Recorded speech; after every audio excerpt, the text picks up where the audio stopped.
ವೀಕ್ಷಕರಿಗೆಲ್ಲ ನಮಸ್ಕಾರ. Welcome to my YouTube channel. Bigg Boss ಮನೆಯಲ್ಲಿ wild card entry ಕೊಟ್ಟಿರುವಂತಹ ರಿಷಾ ಗೌಡ ಅವರು ತುಂಬಾನೇ ಸದ್ದು ಮಾಡ್ತಿದ್ದಾರೆ. ಇನ್ನು ಬಿಗ್ ಬಾಸ್ ಸ್ಪರ್ಧಿಗಳಿಗೆ ಮನೆಯಿಂದ ಲೆಟರ್ ಬಂದಿದೆ, ಅದನ್ನ ಪಡ್ಕೊಳ್ಳೋದಕ್ಕೆ ಒಂದು ರೂಲ್ಸ್ ಅಂತ ಇದೆ. ಆದರೆ ಇಲ್ಲಿ ರಿಷಾ ಗೌಡ ಅವರು ತಗೊಂಡಂತ ನಿರ್ಧಾರದಿಂದ ಸ್ಪಂದನ ಹಾಗೂ ಸೂರಜ್ ಕಣ್ಣೀರಿಟ್ಟಿದ್ದಾರೆ. ಇನ್ನು ವೈಲ್ಡ್ ಕಾರ್ಡ್ ಸ್ಪರ್ಧಿಯಾಗಿರುವಂತಹ ರಿಷಾ ಗೌಡ ಅವರಿಗೆ ಒಂದು ವಿಶೇಷ ಅಧಿಕಾರ ಸಿಕ್ಕಿದೆ ಅಂತಾನೆ ಹೇಳ್ಬೋದು. ರಿಷಾ ಅವರ ಪ್ರಕಾರ 7 ಸದಸ್ಯರ ಪತ್ರಗಳ ಪೈಕಿ ಇಬ್ಬರ ಪತ್ರಗಳನ್ನು ಹರಿದು ಹಾಕಬೇಕು, ಹಾಗೆಯೇ ಸೆಡಲ್ನಲ್ಲಿ ಹಾಕಬೇಕು ಅಂತ ಬಿಗ್ ಬಾಸ್ ಹೇಳ್ತಾರೆ. ಆ ಸಮಯದಲ್ಲಿ ರಿಷಾ ಅವರು ಸ್ಪಂದನ ಹಾಗೂ ಸೂರಜ್ ಅವರ ಹೆಸರನ್ನ ಆಯ್ಕೆ ಮಾಡಿಕೊಂಡಿದ್ದಾರೆ. ಬಳಿಕ ಇಬ್ಬರಿಗೂ ಕುಟುಂಬಸ್ಥರಿಂದ ಬಂದ ಲೆಟರ್ ಅನ್ನು ಕತ್ತರಿಸುವ ಯಂತ್ರಕ್ಕೆ ಹಾಕಿದ್ದಾರೆ. ಆ ಕ್ಷಣದಲ್ಲೇ ಸ್ಪಂದನ ಕಣ್ಣೀರಿಟ್ಟಿದ್ದಾರೆ.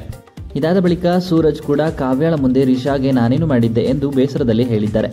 ಒಂದು ಕಡೆ ಸ್ಪಂದನ ಅವರು ಯಂತ್ರದಲ್ಲಿ ತುಂಡಾದ ಪೇಪರ್ ಮುಂದೆ ಹೋಗಿ ಬಿಕ್ಕಿ ಬಿಕ್ಕಿ ಕಣ್ಣೀರು ಹಾಕಿದ್ದಾರೆ. ನೀನು ಆಡಿದ ಆಟನ ನೆನೆತನೆ ನಾನು ನೋಡಿದೆ ಅಂತ ಕೂಡ ರಿಷಾ ಹೇಳ್ತಾರೆ. ಕೊಟ್ಟಿದ್ದ ಮಾತನ್ನ ತಗೊಳ್ಳೋ ತಾಕತ್ತಿರಬೇಕು ಅಂತಲೂ ಕೂಡ ಸೂರಜ್ ಇಲ್ಲಿ ಹೇಳ್ತಾರೆ. ತಗೋ ಹಾಗಿದ್ರೆ ಈಗ ಅಂತ ರಿಷಾ ಕೂಡ ಟಾಂಗ್ ಕೊಟ್ಟಿದ್ದಾರೆ. ಹಾಗೆಯೇ ಇನ್ನೋಸೆನ್ಸ್ ಫೇಸ್ಗಳನ್ನ ನಂಬಲ್ಲ ನಾನು ಅಂತಲೂ ಕೂಡ ರಿಷಾ ಇಲ್ಲಿ ಹೇಳ್ತಾರೆ.